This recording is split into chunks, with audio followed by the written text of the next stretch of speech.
Bien, buenas noches, hermanos, hermanas. Continuamos el día de hoy con el estudio de la historia de la Iglesia y llegamos a un punto importante dentro del proceso que hemos estado viendo desde la época apostólica. Importante porque ya entramos hacia lo que va a significar el avance del cristianismo en nuestro continente, en Sudamérica, ¿ya? Todo lo que hemos revisado hasta el momento de la reforma propiamente tal ha tenido su impacto, su formación, su impacto, su influencia y todo lo que eso implica en Europa, ¿no es cierto?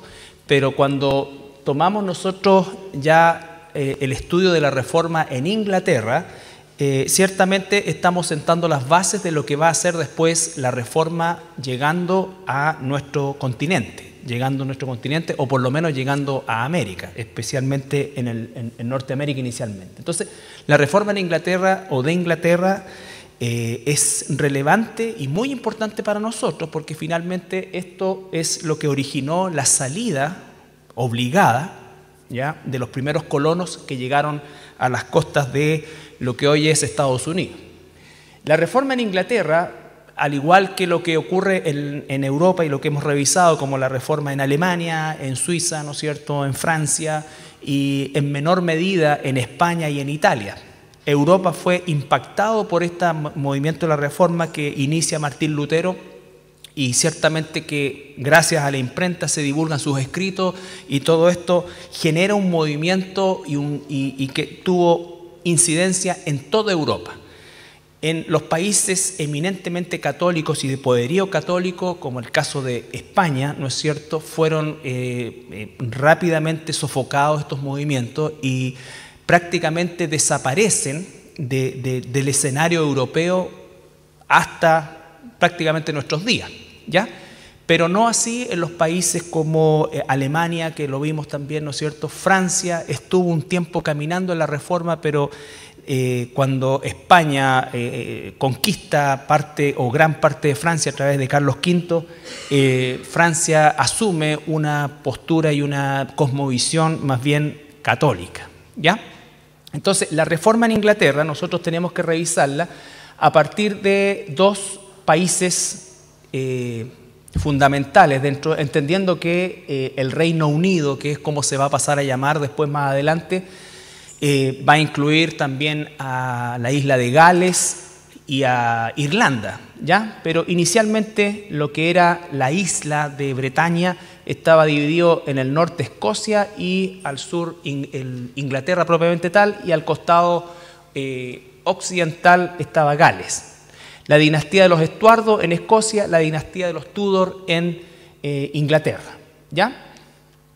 Ahora bien, tenemos que hablar de la reforma en Inglaterra y tenemos que nombrar necesariamente a este rey, Enrique VIII, que fue de lo peor que pudiéramos pensar nosotros como monarca y como persona, ¿ya? Aquí en el fondo vamos a ver nosotros la mano de Dios en una situación diríamos nosotros de corte nefasto, pero que sin embargo Dios la usa para provocar que la reforma tome cuerpo en Inglaterra, ¿ya? Recuerden que estamos hablando aquí del siglo XVI y XVII.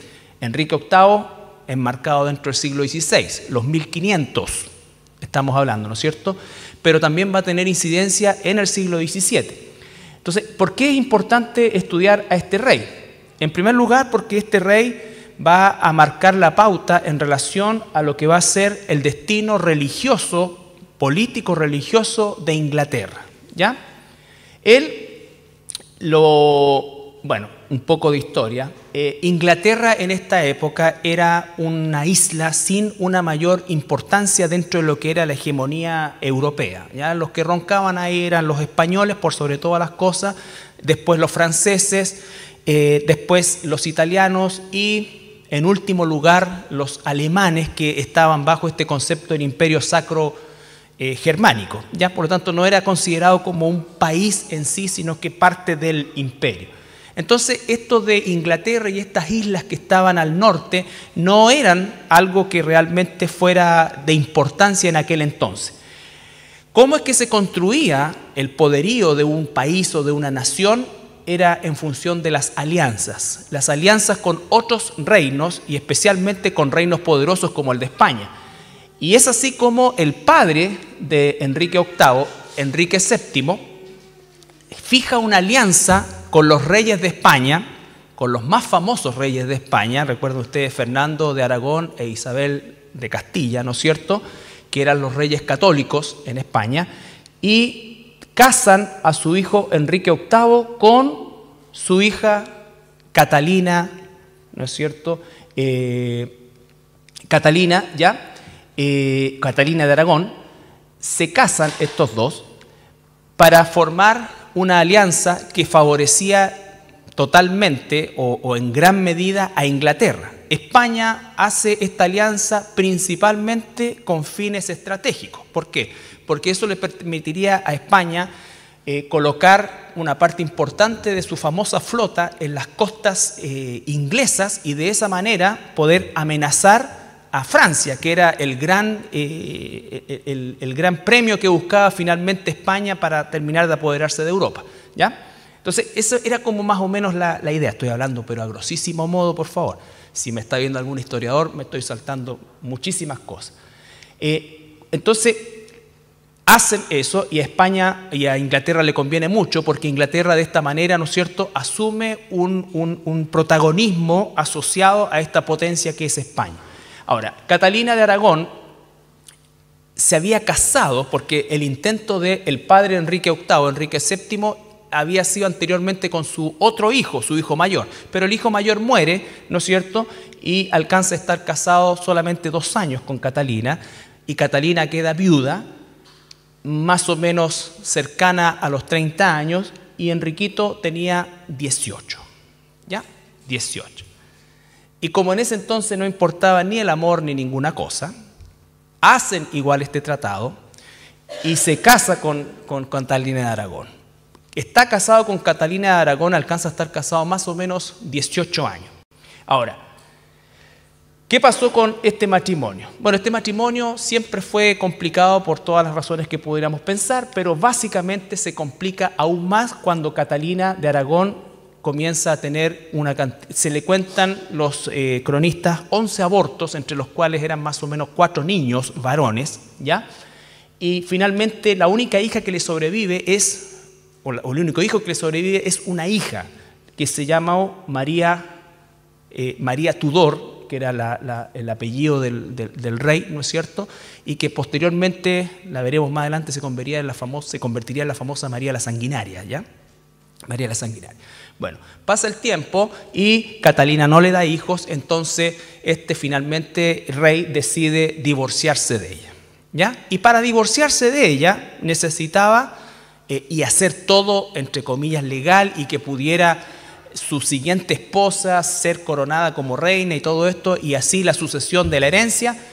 Hablan con el Papa y el Papa no les da la venia para divorciarse. Pero no se las da por razones espirituales, ni que quería favorecer el matrimonio, ni la familia, no, sino porque Carlos V, que en ese entonces ya era el rey de España, el famoso Carlos V, ¿recuerdan el dicho de Carlos V? Que el sol no se colocaba sobre su imperio, porque entonces tenía un tremendo territorio sobre el cual él era rey, y Carlos V era el sobrino favorito, o mejor dicho, Catalina era su tía favorita, ¿ya? Y entonces el Papa no quería quedar mal con Carlos V, entre quedar mal con el guatón Enrique, ¿no es cierto?, y Carlos V no había por dónde perderse, ¿ya? ¿Estamos claros más o menos así en la información? Él dice, no hay divorcio, ¿ya? No hay divorcio. ¿Qué hace Enriquito? Se juega una carta sumamente audaz, ¿ya? Y él, no por razones espirituales, se separa de Roma, desconoce la posición de Roma como cabeza de la iglesia en Inglaterra. Él corta el vínculo con Roma, no solamente desde el punto de vista religioso, sino que también del punto de vista económico, el comercio que existía entre ellos también, ¿ya? Y él establece la iglesia inglesa. Y ahí le pone, ¿no es cierto?, la iglesia anglicana. Y la iglesia anglicana en la cual él es cabeza de la iglesia, no es un sacerdote ni un papa, y bajo él hay alguien que dirige la iglesia, pero es un arzobispo designado por él. ¿Ya? Un arzobispo designado por él. Entonces, esa es la razón por cómo se crea la iglesia anglicana, que no es una razón espiritual, ni es una razón, no es una razón política. Ahora, tenemos que entender nosotros que en Inglaterra había muchísimas personas, hermanos nuestros, reformados, entre esos muchísimos obispos que habían sido católicos y que habían abrazado la reforma, pero como este era un rey católico y era cruel y había matado muchísima gente por cualquier cosa, los cronistas hablan, ¿no es cierto?, de que de repente si él pedía algo y el sirviente, por decir una cosa, traía la sopa y la encontraba fría, lo mandaba a decapitar. O sea, era un tipo de esas características, ¿ya? Autoritario, cruel y todo lo que nos pudiéramos imaginar, ¿ya? Por lo tanto, los protestantes estaban fondeaditos, pero había mucho. Cuando este abraza, entre comillas, la reforma, lo hace por conveniencia, pero a la vez se produce un efecto positivo de esta maldad, y que los reformadores pudieron empezar a aparecer y a desarrollar, ¿no es cierto?, el avance del cristianismo bíblico dentro de Inglaterra. ¿Vamos? Bueno, ¿qué pasa entonces? Enrique se quiere divorciar, y se quiere divorciar porque ya había embarazado a esta altura a Ana Bolena, que era una cortesana, más joven que él, y Enrique había también tenido amoríos con la hermana de Ana Bolena, se llamaba María, ¿no es cierto? Y entonces Ana Bolena le exige a él que se case y que ella sea nombrada reina. ¿Ya? Esto aceleró las cosas e hizo, ¿no es cierto?, que este corte fuera sumamente abrupto, y él, bajo la nueva institucionalidad autoimpuesta de él, cabeza de la iglesia anglicana y autoridad máxima, él se concede el divorcio y entonces encierra a Catalina de Aragón, incluso la coloca bajo custodia, y se casa finalmente con Ana Bolena. ¿Ya? Pero pasa el tiempo, igual muchas pérdidas a Ana Bolena, y se ha llegado a pensar que este hombre, producto de su promiscuidad sexual, él sufría algún tipo de trastorno. Hay algunos trastornos que se producen de las enfermedades venéreas, entre esas la sífilis principalmente, que no tiene una manifestación externa, digamos, desde el punto de vista de lo que se conoce como la sífilis, pero sí tiene una manifestación interna que no es detectable, pero que cuando mantiene relaciones sexuales con una mujer produce abortos espontáneos. Es un síndrome que no me recuerdo en este rato, pero se piensa que eso era lo que tenía Enrique VIII, porque todas sus esposas tenían múltiples abortos, ¿ya? Bueno, la única hija el único niño que finalmente sobrevive y vive es una niña, Isabel, que va a ser súper importante porque va a ser posteriormente la reina Isabel, que se le llegó a llamar la reina virgen porque nunca se casó, ¿ya? Y que en definitiva también esta reina trajo una prosperidad a Inglaterra, y desde ahí en adelante el despegue de Inglaterra. Isabel reinó más o menos 50 años y ella estableció realmente un modelo de país que hizo que marcara la diferencia dentro de Europa. Bueno, no tiene hijos con Ana Bolena, varones, y como ya había jugado la carta del divorcio y no la podía hacer, ¿no es cierto?, así como por así, y ya tenía la presión de la iglesia anglicana, constituida por cristianos en gran medida, ¿no es cierto?, acusa a Ana Bolena de adulterio y todas estas cosas y la hace decapitar. ¿Ya? La hace decapitar. Así actuaba el Enriquito. ¿Ya? 2 semanas después se casa con Juanita Seymour. ¿Ya? Y se demoró 2 semanas porque fue lo que demoró Juanita de Gales a Londres. ¿Ya? Entonces se casa con Juanita Seymour, que era viuda también, ¿ya? Y tenía sus años Juana Seymour, queda embarazada y ella por fin le da un hijo varón que llaman Eduardo VI. ¿Ya? Pero, perdón, 10 días después de Juanita Seymour dar a luz a Eduardo, muere. ¿Ya? Muere. Por lo tanto, él queda viudo y se dice, ¿no es cierto?, que realmente él amaba a esta mujer y principalmente porque le dio el tan anhelado hijo. Sin embargo, Eduardo nació sumamente enfermizo, sumamente enfermizo. De hecho, va a morir a los 15 años. ¿Ya? En total, Enrique tuvo 6 esposas. ¿Ya? Catalina de Aragón, ya sabemos la historia. Ana Bolena, sabemos la historia. Juanita Seymour, sabemos la historia. Esta es una historia muy sabrosa. Ana de Clever. Ana de Clever. En ese tiempo se usaba que los reyes, cuando se querían casar y esta cosa y le buscaban, pues obviamente no le llevaban una foto, ni Facebook, ni ninguna cuestión, pero para que veamos nosotros que esos engaños de Facebook se producían también en este tiempo, porque le llevan un cuadro de esta mujer y el rey se enamora al tiro. Y firman los papeles y la dote y toda la cuestión y se comprometen y ahí papel firmado y hay que cumplirlo.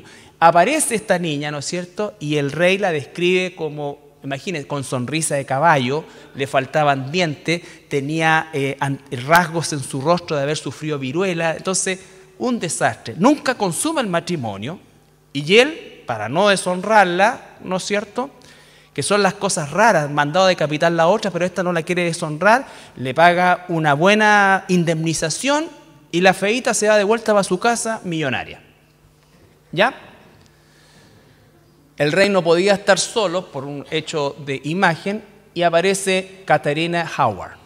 Catherine Howard. Y era una niña hermosa, ella sí. Pero el problema era que tenía 18 años y el gordito ya tenía más de 50, tenía problemas de varices, tenía problemas de escorbuto, tenía una obesidad mórbida gigantesca, ¿ya? Y además, ¿no es cierto?, tenía problemas de hemorroides. Todo eso sale ahí, ¿ya?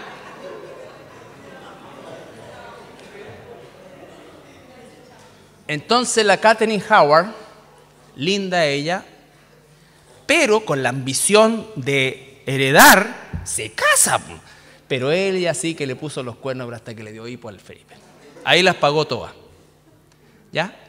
Y llegó tanto esta cuestión que finalmente él tuvo que separarse de ella, divorciarse y mandarla a decapitar. Así que a los 20 años, Caterina la decapita. ¿Ya? Y finalmente conoce a Catherine Park, ¿ya? Y esta es una mujer también de su edad y principalmente ella es la única esposa que lo sobrevive y que sobrevive al matrimonio y prácticamente estuvo entre 4 a 5 años casado con ella y finalmente más que nada lo cuidó porque era un hombre que sufría mucho de estas enfermedades y dolor y una serie de otras cosas. ¿Ya? Entonces esa es la historia marital por eso digo Enrique VIII él es el fundador del anglicanismo, pero obviamente las condiciones, la situación no obedece a ninguna cosa de carácter espiritual. Sin embargo, perdón, ya voy a llegar ahí. Su hijo, Eduardo VI, cuando muere Enrique, Eduardo VI asume con 9 años. Ahora, en vida, Enrique VIII, él sabía que su hijo iba a durar muy poco y lo iban a matar lueguito. Y todos los otros que estaban esperando la sucesión del trono iban a buscar eso. Entonces él determina que Enrique VIII va a ser coronado, pero va a ser, ¿no es cierto?, van a regir los destinos de Inglaterra hasta que él tenga la edad, un consejo regente encabezado por su tío, Edward Seymour, que se le dio el título de Lord Protector. Y por este arzobispo, Thomas Cranmer, que es el que Thomas Cranmer, es el que toma esta iglesia anglicana corrupta y la encausa por los destinos reformados verdaderos. Cranmer, un calvinista, ¿no es cierto? Y él establece y ordena la iglesia y le da el carácter espiritual fuerte, ¿ya? Incluso ese es el primer arzobispo cristiano real de Canterbury. Esto queda a 70 kilómetros de Londres y se constituyó en el centro espiritual de Inglaterra hasta el día de hoy, por eso que nosotros escuchábamos la abadía de Westminster y este arzobispado. ¿Ya? Entonces, Thomas Cranmer, un hermano fabuloso, él, como todas las acciones de los reformadores, lo primero era alfabetizar a la población. La población no solamente no podía leer la Biblia, sino que no podía leer nada, porque estaban completamente que es característico de los sistemas católicos romanos, ¿no es cierto?, de gobernar sobre ese nivel de ignorancia, ¿ya? Y ellos escribieron, él escribe el famoso libro de la oración común, que es precioso, que es una especie de catecismo para el pueblo, ¿ya? Un libro que uno piensa en catecismo, pero son como 300 páginas, y con eso se alfabetizó Inglaterra, con eso también comenzó la gente a desarrollarse, y Inglaterra empieza a tomar cuerpo, ¿no es cierto?, y se empieza a desarrollar y a distinguirse como una nación de carácter intelectual.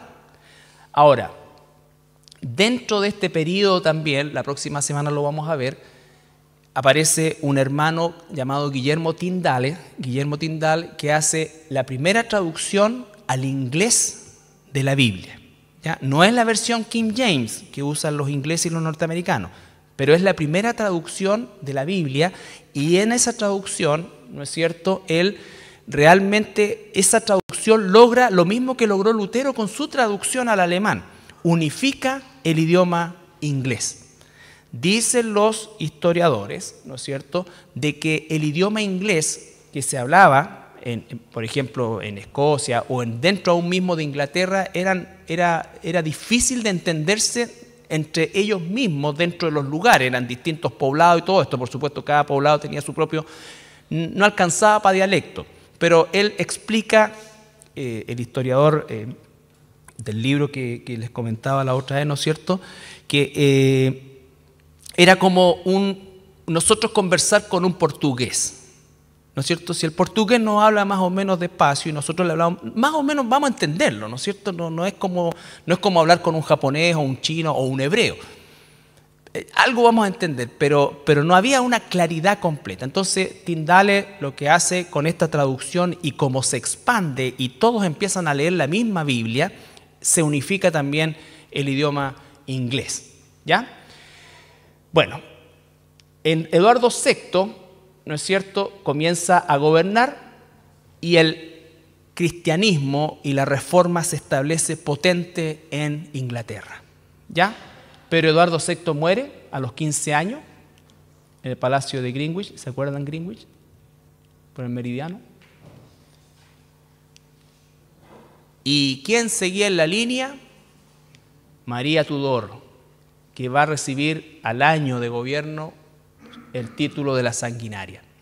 María Tudor, recuerdan, hija de Catalina, hija de los reyes católicos. María Tudor, católica hasta los huesos, ¿ya? Ella lo primero que hace es barrer con todos los reformadores protestantes. Mató 288 obispos y una cantidad no determinada de feligreses y cristianos, ya reformados. Por supuesto que al primero que agarró fue al Thomas Cranmer.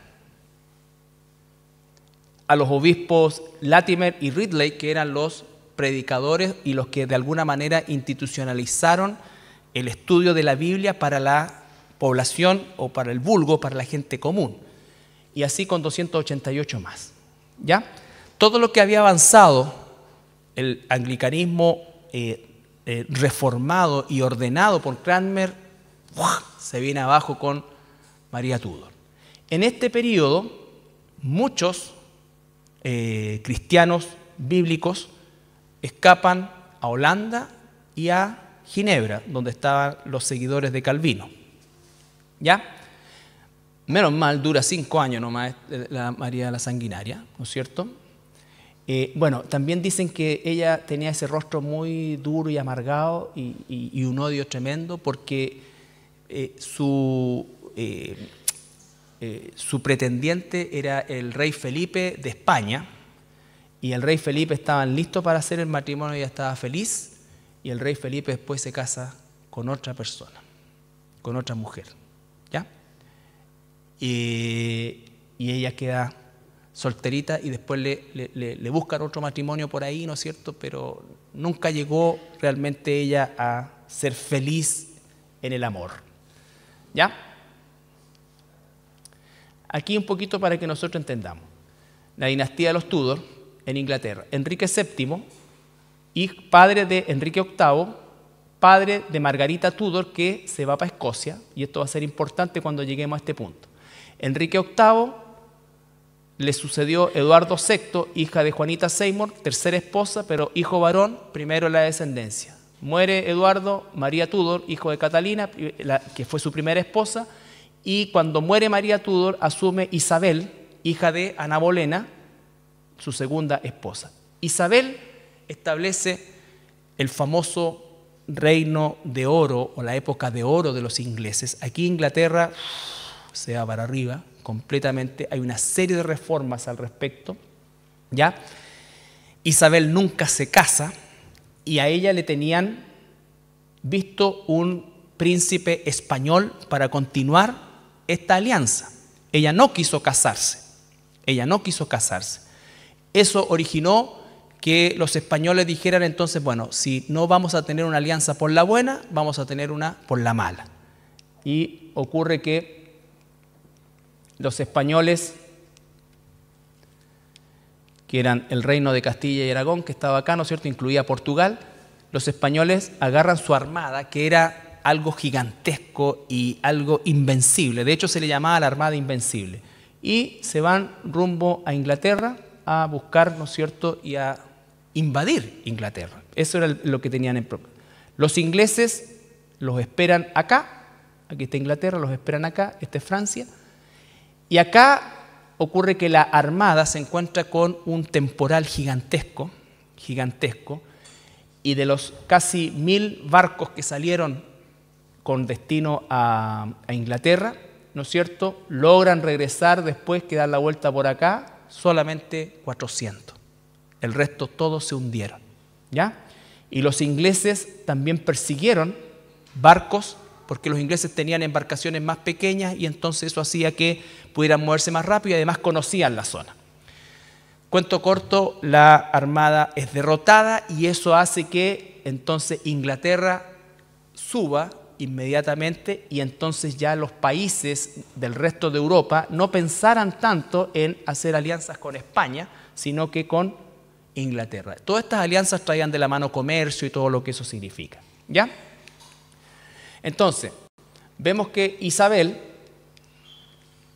tiene este gran triunfo a través de la derrota de la Armada Invencible Española, e Isabel gobierna reina durante casi 50 años, ¿ya? Ella era protestante, ella era calvinista. Pero cuando asume el reinado, ella no quiere repetir la experiencia de Eduardo VI, donde durante el periodo de Eduardo VI se persiguió a los católicos y se mató católicos también, entre esos Tomás Moro, ¿ya? O María Tudor, que persiguió y mató protestantes, ¿ya? Ella quería tener un gobierno o un reinado donde hubiera paz. Entonces ella, aunque instituyó la iglesia anglicana como la iglesia oficial, permitió el libre culto católico. ¿Qué pasó? Inglaterra comenzó a crecer, a desarrollarse como país, pero la iglesia anglicana empezó a perder fuerza y empezó a absorber mucho del catolicismo, ¿ya? Al punto que en un momento determinado no se diferenciaban doctrinalmente, ¿ya? Entonces era una iglesia protestante de nombre, pero en sus actos propios no había cambiado, y bueno, todo lo que entendemos nosotros por un evangelio aguachento y todas estas cosas así, era lo que ocurría ahí, y era una cosa más bien ritual y que tenía una concepción de carácter político. ¿Por qué es importante eso? Porque entonces aparece este grupo de ingleses, de cristianos, que comenzaron a no identificarse con esta iglesia anglicana, por supuesto a no identificarse bajo ningún punto de vista con el catolicismo, y a no identificarse menos, ¿no es cierto?, con el catolicismo, pero tampoco con la iglesia anglicana, ¿ya? Sería como decir hoy día nosotros el ecumenismo. Ellos no aceptaron este ecumenismo que se estaba forjando ahí, ¿ya? Que funcionaba como país muy bien porque había paz, había una serie de otras cosas, pero esta parte espiritual estaba totalmente híbrida, si queremos usar una palabra, ¿ya? Y a ellos se les llamó primeros, durante el periodo de Eduardo de Enrique VIII, que ahí empezó un poco esto, se les llamaba ahí separatistas. Fueron perseguidos por Enrique VIII, pero cuando está Isabel se les da el nombre de puritanos porque ellos querían purificar la iglesia anglicana. Querían purificar la iglesia anglicana de todo lo que había entrado. Bueno, como obviamente comenzaron a generar ruido y no eran pocos, también Isabel los persiguió, a muchos mataron, ¿no es cierto? Y ellos, entonces, ahí está la influencia. Los puritanos separatistas fueron perseguidos, muchos de ellos asesinados, y entonces ellos son los que en un momento determinado, durante el reinado de María Tudor, sabemos que arrancaron por su vida, y en el reinado de Isabel I, ellos lo que hacen es, en definitiva, buscar ya nuevos horizontes, ya no solamente irse a Holanda, ya no solamente irse a Ginebra, sino que comienzan, estamos hablando ya del 1600, comienzan a pensar en el nuevo mundo, ¿ya? Pero ¿qué pasa? Todas las rutas hacia el nuevo mundo estaban prácticamente monopolizadas por la corona española, que eran católicos. Y esas rutas estaban, ya había un tráfico gigantesco hacia América y hacia España, ida y vuelta. Y ellos no querían, obviamente, estar con los católicos. Entonces, no hacen la ruta de la corona española y buscan la ruta que tenían los antiguos noruegos, hacia por el norte, ¿ya? Por el norte. Y así es como van a llegar a Norteamérica. Y ahí vamos a estudiar un poco la travesía del Mayflower, que no fue el primer barco, pero fue el más simbólico por todo lo que significó. Y ellos van a llegar a las costas de Virginia, y se van a comenzar a establecer ahí. Todo esto que parece como tan idílico en un sentido, porque a veces en las películas se ve y la gente cree que es como en La pequeña casa en la pradera. No. O sea, cuando llegaron allá fue todo horrible, todo horrible. La pequeña casa en la pradera, varias décadas después, o casi un siglo y medio después. Pero estos puritanos llegan ahí y la mortandad entre ellos, imagínense, llegar a un lugar y estuvieron mucho tiempo en las costas, por lo tanto los cultivos y todas esas cosas eran situaciones difíciles. Bueno, establecen algunos contactos con los indios también y eso va desarrollando. La cuestión es que se quedan, ellos no se devuelven, se quedan, ¿ya? Ven morir a sus hijos, a sus esposas, a sus padres, ven realmente, por ejemplo, en Mayflower eran 170 y sobrevivieron finalmente, después de 2 años, habían solamente 50 colonos, 50, todos los demás murieron esos 2 años, ¿ya? Algunos murieron en la travesía y otros murieron llegando allá. Y eso, hermano, es tan importante porque era la perseverancia y la convicción espiritual que ellos tenían. Ellos fundan primero 3 colonias, ¿ya? Una vez que ya se adentran en el continente, y posteriormente 13 colonias, y con 13 colonias ellos ahí deciden independizarse de Inglaterra. Estoy saltando mucho el respeto, ¿ya? Pero cuando se independizan de Inglaterra y estas 13 colonias comienzan ya a pensar en un concepto de país o nación, toman la Biblia y sobre los principios de la Biblia establecen la Constitución de los Estados Unidos de Norteamérica, ¿ya? Y eso es lo que le va a dar el cimiento a esta nación, ¿no es cierto? Y que se va a ir proyectando en el tiempo y en los siglos posteriores, ¿ya? Por supuesto que cometieron muchos errores, que todo lo que existe, y hay lados oscuros dentro de este proceso, pero ¿en qué proceso no los hay? ¿Ya? Pero justamente esa perseverancia y eso, yo les recomiendo, hay un documental de un hermano que es un actor que se llama Kirk Cameron sobre los puritanos, dura 1 hora y media, son más o menos 3 capítulos de Sherazade. ¿Ya?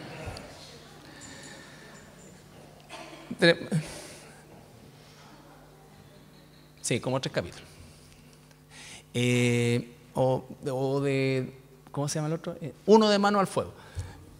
Bueno, todo eso, en ese rato tú buscas en YouTube, si no tienes un computador ahí, y eso, es 1 hora y media. Y es un documental perfectamente bien hecho que es La Ruta de los Puritanos. Y vas a entender ahí mucho mejor cómo es que se estableció esto en Inglaterra. ¿Por qué? Porque los colonos que llegaron al norte llegaron justamente para colonizar y llegaron para vivir su fe libremente. Vivir su fe libremente, ¿ya? Los que llegaron para este lado llegaron a asaltar a los residentes. Entonces, en términos generales, ¿ya? Y esto, hermanos, va a dar origen a lo que es posteriormente las misiones a Sudamérica, o sea, Centroamérica, Sudamérica, y posteriormente estos mismos hermanos van dando lugar a misiones aún dentro de Europa, ¿ya? Los puritanos, la primera parte que vemos hoy, la vamos a ver la próxima semana, la segunda parte, para entender ya cómo es que se forma la iglesia americana, que es en definitiva de donde va a provenir el evangelismo para acá. Porque los que llegaron, todos estos puritanos, todos estos eran de trasfondo anglicano. Entonces, pues, ¿cómo surgen los bautistas? ¿Cómo surgen los presbiterianos? ¿Cómo surgen los pentecostales? ¿Me entiendes? ¿Cómo surgen todos esos movimientos o esas denominaciones cuando los que llegaron eran todos anglicanos? Y lo que menos se desarrolló es la iglesia anglicana.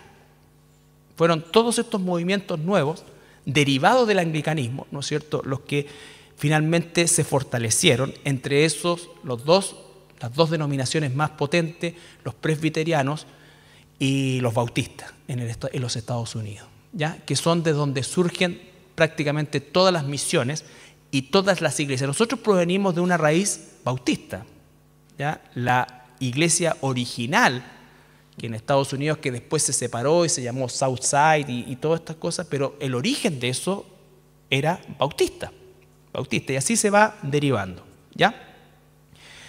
Bueno, un versículo solamente quisiera leer, Romanos capítulo 8, versículo 28, Romanos 8, 28.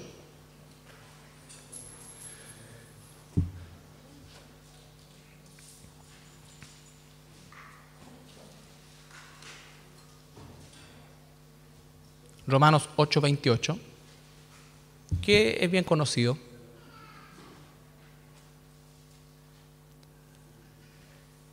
¿O lo leo yo?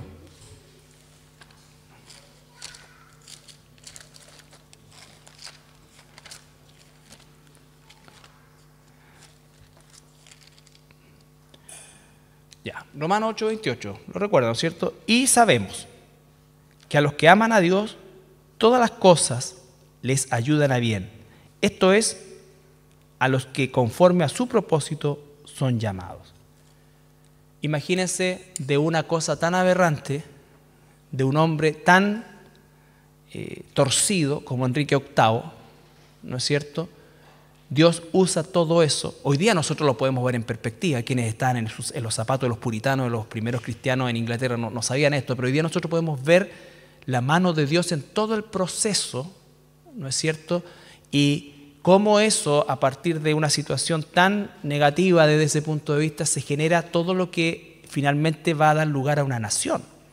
Porque si Enrique VIII no persigue, María Tudor no persigue, si Isabel I no persigue, y los verdaderos cristianos, ¿no es cierto?, no se ponen firmes en eso y toman la decisión casi suicida de salir y embarcarse no en un crucero ni en un barco de carga, sino que en verdaderas carabelas para este lado del mundo, ¿no es cierto?, con riesgos gigantescos, pero la mano de Dios detrás de eso. Las primeras generaciones de los que llegaron, de los colonos puritanos, la perseverancia de ellos y la convicción espiritual para quedarse y no irse o no devolverse, ¿no es cierto?, y perseverar.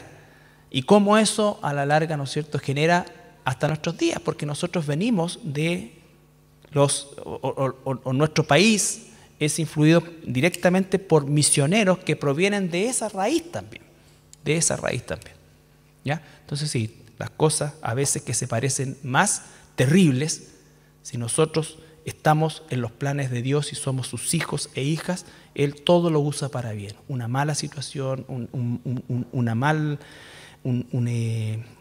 una cosa tan torcida, como digo, de este hombre, Enrique VIII, finalmente genera que estemos hablando de él hoy día y poder tirar un hilo de alguna medida y llegar hasta esos días. ¿Ok? ¿Alguna pregunta? ¿Alguien quiere casarse con el descendiente de Enrique VIII?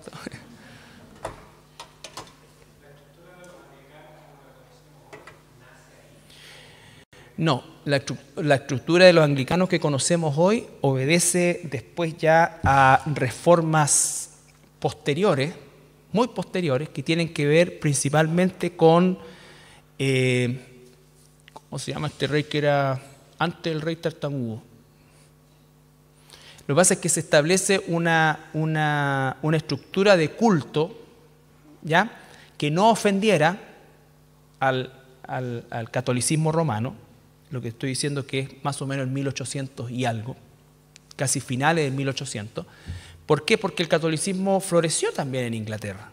O sea, había un porcentaje altísimo de católicos en Inglaterra y el anglicanismo para poder... De hecho, por ejemplo, ¿cómo se llamaba? La Lady Diana, ella era católica y se casó con el príncipe Carlos, ¿no es cierto?, que supuestamente es protestante anglicano. Entonces, todo eso se podía hacer de ahí en adelante sin entrar en estos conflictos porque se estableció un modelo de culto en el cual no ofendiera. De hecho, hay todo un protocolo para hablar de la Cena del Señor que le cae bien a los católicos porque escuchan como que tú te estás comiendo a Jesús, y le cae bien a los cristianos porque es como que te está diciendo que en realidad es un símbolo. Entonces combinan las dos cosas. Todo este proceso es moderno, es parte de lo moderno. No, lo anglicano original era como un culto de lo nuestro, o sea, como ese culto. Pero eso desaparece primero con María Tudor y después aguachenta con Isabel I. ¿Ya?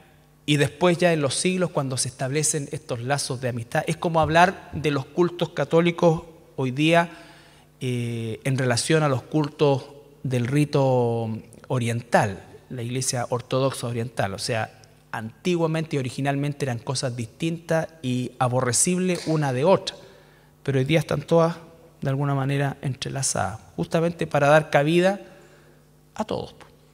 A todos. O sea, un católico, si va a un servicio anglicano, se va a sentir identificado, y el anglicano también. Sí, sí. No, nada, no, eran perseguidos por todos los gobiernos, Ya. Entonces, oramos.